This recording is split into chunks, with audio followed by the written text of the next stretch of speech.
Laman ng mga balita ang iba't ibang insidente ng mga di sinasadyang pagkalunok ng mga bagay. Nahigit na delikado pa sa mga bata. Natulon mo? Kaya naman ang video ito ng isang bata na nakalunok daw ng isang bagay.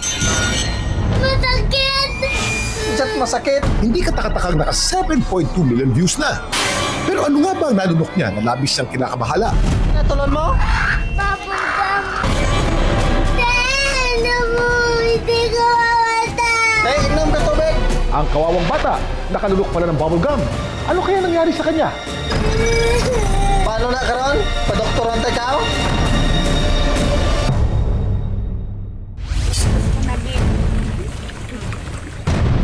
Paano kung malaman nyo na ang inyong kinakain? Pinabad, piniga-piga, at tinapak-tapakan pa. Rambutunis ako.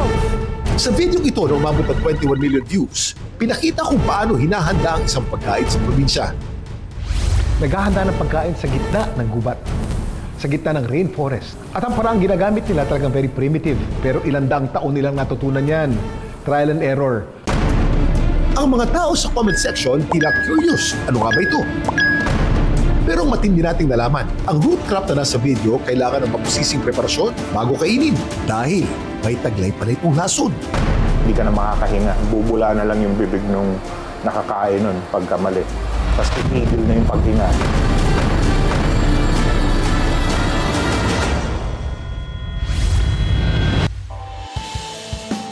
Sa Sablayan Occidental Mindoro, nakuna ng video ito. Alam niyo ba kung anong root crop ito? Sa amin, sir, tawag dyan namo. Sa Bicol, namo. Lamot lami. Nami, oh. Tama, sa Bicol ka, lami. Nami. At marunong ka ba ihanda? Opo, sir. Masarap, Masarap, sir. Ginagataan namin yan. ginagataan. Pero alam niyo ba, itong lami, pagkamali at pagka-prepare, Nakakalaso. nakakalaso. Yes, sir. May kilala ka namang nalaso ng lami? Wala pa, sir. Marunong kami dyan kasi yung lolo ko is katutubo. Ang nami ay may tuber o specialized storage stem na tumutubo sa ilalim ng lupa kung saan nasustore ang nutrients nito. Ang nami ay nakakalason kapag ito'y kinain ng sariwa dahil sa mga saponins na grupo ng organic compounds na may mapait na lasa at mabula. May mga cyanogenic compounds ito na kapag nakain ng tao, pwedeng mag-cause ng cyanide poisoning. Kung cyanide, titigil yung paghinga. Kaya sa nakakamatay, ha? Hindi ka na magsusuka niyan kung minsan wala nang suka-suka, diretso na lang, hindi ka na makakahinga. Bubula na lang yung bibig nung nakakain nun pagkamali. Tapos titigil na yung paghinga. Yun yung pumapatay dun sa tao, kaya siya deadly. Nakilala namin ang video uploader na si Romalyn sa kanyang Facebook page na Romalyn Vlogs. Binida niya ang buhay probinsya at pamumuhay ng mga katutubo. Natutunan namin kumain ng nami o karot dahil nakatira kami sa bukid na malapit sa bundok. Nung kami mga bata pa, ito na yung nakagisa naming pagkain dahil sa nauubusan kami ng bigas. Alam naman daw nila na pwede makalaso ng nami. There is a correct way to prepare yung mga root crops na ganito. Huwag yung basta nakita ninyo, susubukan nyo na.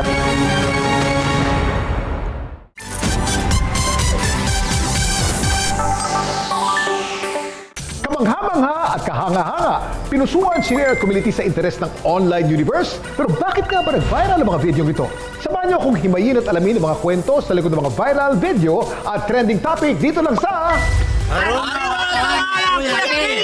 At dapat, kayo rin. Sa video ito nakakuha ng 5.8 million views. Makikita ang isang batang umiiyak at kulay asul ang bibig. Natulon mo?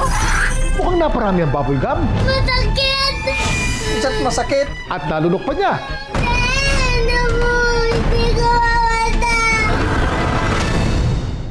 Isang dambuhalang pating na halos sinlaki raw ng bangka ang nakunan sa viral video nito ng mani ng 1.8 million views. Pero anong klaseng pating nga kaya ito? At bakit parang mas gusto nitong tumambay sa mas mababaw na parte ng dagat? Nakita namin, malaking ang pating. Sinlaki ng bangka. Sa video ito na umani ng 21 million views, pinakita kung paano pigain at tapak-tapakan ang bungang ugat o root crop na kung tawagin ay nami o karot bago ito lutuin at kainin. Kailangan daw mapigang mabuti ang katas nito dahil pwede raw itong makalason. May mga cyanogenic compounds ito na kapag nakain ng tao, pwedeng mag-cause ng cyanide poisoning. Hindi ka na makakahinga. Bubula na lang yung bibig nung nakakain nun pagkamali. tapos titigil na yung paghinga. Alam naman daw nila na pwedeng makalason ng nami. Kaya naman mabusising proseso ang ginagawa nila bago ito kainin. Sisimulan to sa paghiwa ng manipis. May nakabang na pong butas at nakalagay na plastic, may kasama na rin pong tubig para diretso na siya sa pagbababad ng 3 araw. At lalagyan po natin siya ng balat ng kahoy para umalsa yung katas ng nami at lumabas po yung nakakalason na katas. Pagkalipas ng 3 araw, ilalagay na ito sa sako o net. Dadali na ito sa running water. At tatapak-tapakan para talagang matanggal ang katas.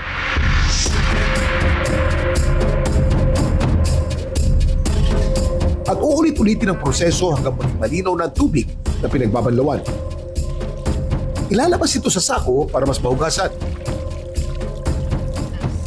At pagkalipas po ng 1 araw at 1 gabi, hahanguin na po natin siya para ibilad. At pwede na rin po natin itong lutuin at kainin. Kadalasang inaabot ng 3 araw ang pagbibilad nito bago iluto. Ngayon, ididikit na po natin siya sa paligid ng kaldero dahil para po siyang sinasaing. Kaya po natin siya nilalagay dito sa gilid para hindi po siya agad masunog at magpantay ang kanyang pagkakaluto. At saka ito sasalang sa apoy hanggang sa maging kulay dilaw. Kain na!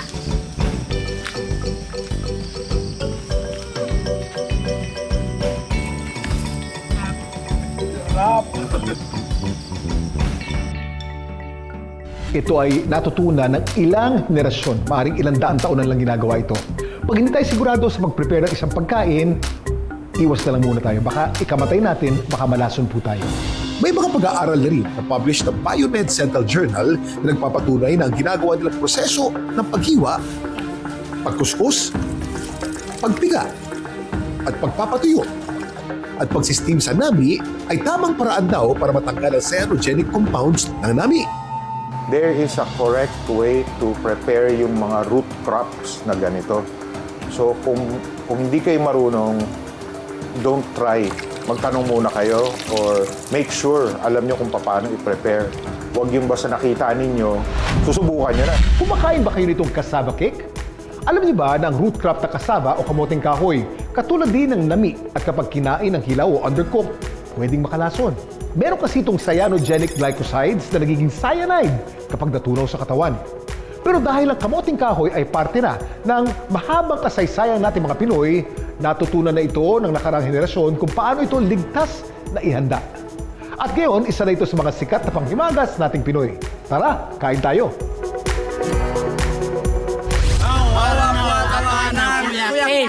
Nakita namin, malaking ang pating. Sinlaki ng bangka. Mukhang naparami ang bubble gum Masakit! Isa't masakit. at nalunok pa niya. Ano mo? Hindi ko mawala!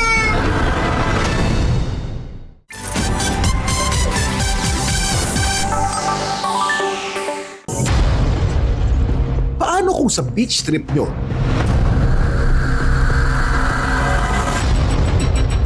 ito ang makakabanding nyo?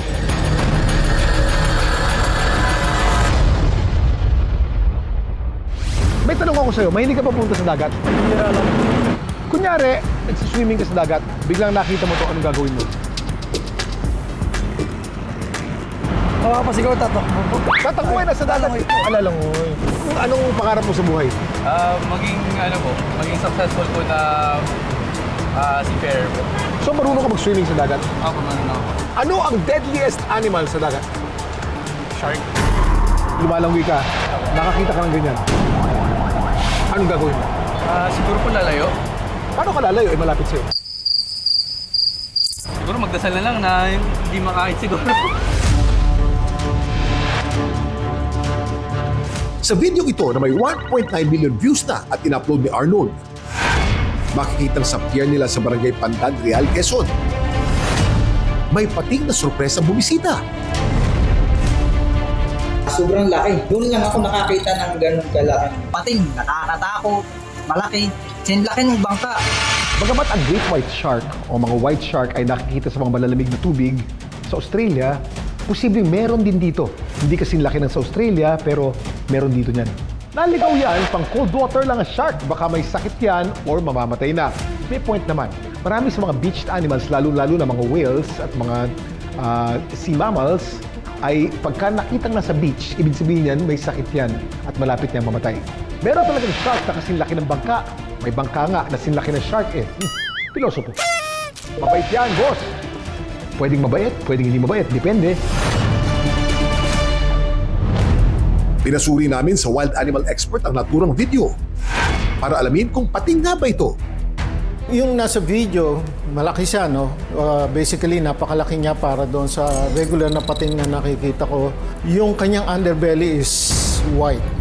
Tapos yung back niya is grayish na hindi kahalintulad doon sa great white. Ang mga great white shark ang tinuturing ng world's largest predatory fish. Lumalaki ito ng hanggang 6 na metro na may hahalin tulad sa laki ng isang bus at tumitimbang ng hanggang 2,000 kilo. Ang ngipin nila nasa 300 ang bilang.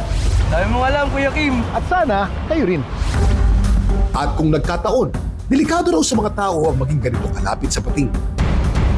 It depends doon sa person na kung nagpanic ba siya, kung nag-react ba siya doon sa situation. Kasi sharks would sense, ika nga, meron silang ampullae of Lorenzini doon sa kanyang snout, tapos meron siyang lateral line na nagdetect ng vibration. So, kung nadetect nila na medyo on the panic mode yung maaring umatak. Pero bakit ang pating tila na-stuck yata sa isang gilid? Itinali po talaga siya ng mga taong barangay.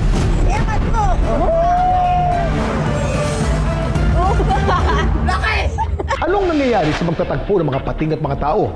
Ang pating daw na naligaw sa lugar nila Arnold, namatay din daw nung araw na matagpuan siya ng mga tao.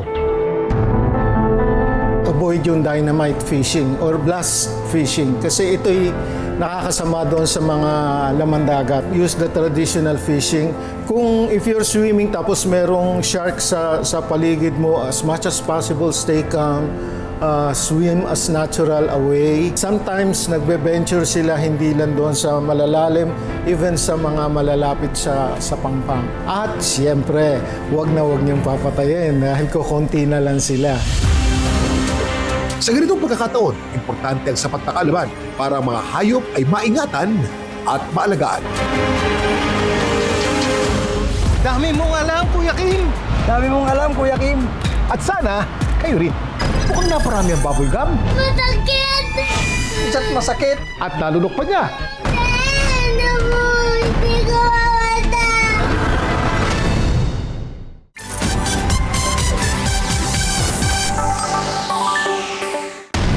Laman ng mga balita ang iba't ibang insidente ng mga di sinasadyang pagkalunok ng mga bagay. Nahigit na delikado pa sa mga bata. Natulan mo? Kaya naman ang video ito ng isang bata na nakalunok daw ng isang bagay. Masakit! Minsan masakit. Hindi katakatakang naka 7.2 million views na. Pero ano nga ba ang nalunok niya na labis siyang kinakabahala? Natulan mo? Papuntam! Ano mo? Hindi ko mawala! Inom ka tubig. Ang kawawang bata, nakalunok pala ng bubble gum. Ano kaya nangyari sa kanya? Paano na karon? Padoktoran tayo ka?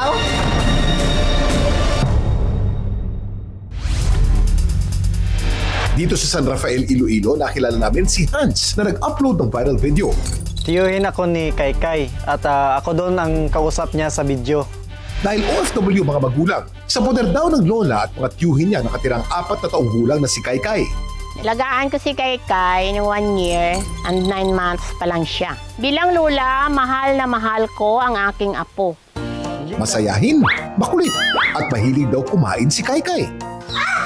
Pero ang kakulitan ng bata, Masakit! Minsan masakit. napalitan ng iyak sa video. Si Kaykay sumama sa kanyang lolo para pumunta sa tindahan at saka si Kaykay bumili ng bubble gum. Nung umuwi na, biglang nadapa si Kaykay, iyak ng iyak. Natulan mo? Papuntam! Hindi raw bubble gum ang unang aksidenteng nalunok ng bata. Minsan na rin daw siyang nakalunok ng buto ng pakwan. Hindi naman dapat pangambahan ang nalunok na buto ng pakwan ni Kaykay. Hindi naman yan tumutubo o mamunga sa loob ng tiyan. Hindi pareho na sinabi ng mga lola natin. Pero ang bubble gum na mas malaki sa buto ng pakwan at hindi natutunaw, safe ba kapag nalunok ng tao? Noong nakaraang buwan, nakalunok na naman si Kaykay at sa pagkakataong ito ng paborito niyang bubble gum na nabidyohan ni Hans. Ano isagi ka kaon-kaon, hambalang yun hindi ka na magkaon ka kwan. Nagdiretso na sa dalong kayo naginom ka tubig eh. Mukhang duluan ka nun! Makikita pa sa video na sinasabi ni Kaykay na kakain daw siya ng kanin para sumama daw ang bubble gum. Be careful, this may lead to anxiety to him. I don't know if this content is helpful or good. Tama naman. Ang inosente talaga, cute baby boy. Ang dami mong alam, Kuya Kim. Ang mga bubble gum ay nagtataglay ng 4 na main ingredient: gum base, sweeteners, flavoring agents, at food color. Isa sa mga kilalang material na ginagamit sa gum base ang polysobutylene, isang rubbery material na nagagamit din sa paggawa ng mga inner tube o interior. Hinahaluan nito ng plasticizers at iba pang food-grade material na nagbibigay rito ng chewy feel kapag hinunguya at dahilan kung bakit hindi ito natutunaw. Damo ka lang naman, Kuya Kim! Alam niyo bang isa ang gum sa oldest confection sa mundo? Noong mga unang sibilisasyon pa lang, meron na rin ito. Ang mga sinaunang gum ay gawa sa sap ng sapodilla tree na ninunguya ng ating ancestors. Masakit! Balikan natin si Kaykay. Kamusta na kaya siya?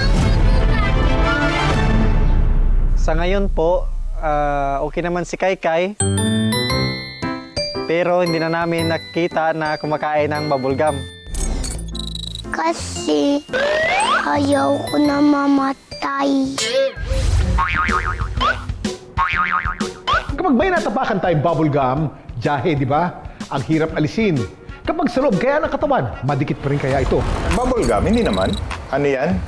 Safe naman yan malunok. Huwag lang napakarami. Pwede siyang mag-block dun sa intestines natin. Yun yung delikado. Pero kung isang piraso, idudumi na lang yun kasi hindi naman matutunaw yun ng sikmura natin. Yung mga ibang bagay, dapat babantayan sa bata. Lalo na yung mga barya o kaya yung mga disc battery, yun ang delikado. Payo rin ng eksperto sa mga ganitong sitwasyon, mas maging maingat sa pag-handle ng mga bata. Di ba pa doktor kita? Hindi pwede! Masakit! Di mo masakit hindi kan. There would be ages na maniniwala talaga sila sa mga bagay-bagay na sinasabi natin. Lalong-lalo na pag galing sa kanilang magulang o yung mga guardian nila, pwede rin magkaka-nightmare sila. Or pwede rin na, even as a grown-up already, kinakatakutan na nila itong bagay na to. Na, hindi ka na pwede kakaon ka candy. Hindi ka na pakaon ka bubble gum. Perhaps be more of supportive and consoling kaysa lalong tinatakot yung bata. Si Kaykay, pati na ang kanyang mga kasama sa bahay, mas magiging alerto na raw ngayon. Naway nguyain natin mabuti ang mga kalamang ito para mga bata mas maging informed at hindi makulong sa lobo ng takot at pangamba. Damo ka lang nabalaan, Kuya Kim. Dami mong alam, Kuya Kim. At sana, kayo rin. May mga kwento ba kayong viral worthy? Just follow our Facebook page, Dami Mong Alam Kuya Kim, at ishare nyo doon ang inyong video. Anong malay nyo? Next week, kayo naman ang isasalang at pag-uusapan. Hanggang sa muli, sama-sama nating alamin mga kwento at aral sa likod ng mga video nag-viral dito lang sa Ang dami mong alam, Kuya Kim! At Dapat Kayo Rin.